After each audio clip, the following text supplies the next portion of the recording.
మకర జ్యోతి దర్శనం శబరిమలకు భారీగా అయ్యప్ప స్వాములు జ్యోతి రూపంలో దర్శనమిచ్చిన అయ్యప్ప స్వామి పులకరించిన భక్తుల శరణు ఘోష మార్మోగిన స్వామి అయ్యి శరణం అయ్యప్ప నామస్మరణ అంటూ ఒక వార్తను చూస్తా ఉన్నాం. నిన్న ఏది ప్రతి సంక్రాంతి రోజే అయితే ఆ శబరిమలకు సంబంధించినటువంటి ఓ హైకోర్టులో ఓ వివాదం నడిచిండే.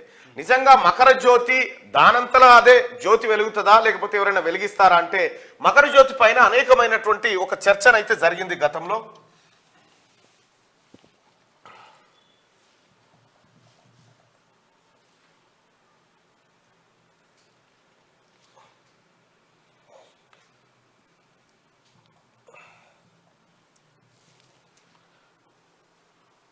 మకర జ్యోతి is a matter of the belief and could not be investigated. నమ్మకంతో కూడుకుందనేటువంటి మాట. అయితే ఈ మకర జ్యోతిని ఇక్కడి నుంచి వెలిగిస్తారు. అయితే ఇది వెలిగించేది కొంతమంది గిరిజనులు అని చెప్పి ఆ రోజు ఈ వ్యవహారం అంతా బయటికి వచ్చింది. అయితే సరిగ్గా అదే రోజు మకర జ్యోతిని వెలిగిస్తారు. అది అయ్యో ఇక్కడ నుంచి వెలిగిస్తారు అనుకోరాదు, ఇక్కడ నుంచి వెలిగిస్తారు. అదేమో శబరిమల. అయితే ఇది కొంతమంది గిరిజనులు వెలిగిస్తారు. అయితే దీనిపైన అనేకమైనటువంటి చర్చ జరిగింది గతంలో మకర జ్యోతికి సంబంధించినటువంటి అంశంలో.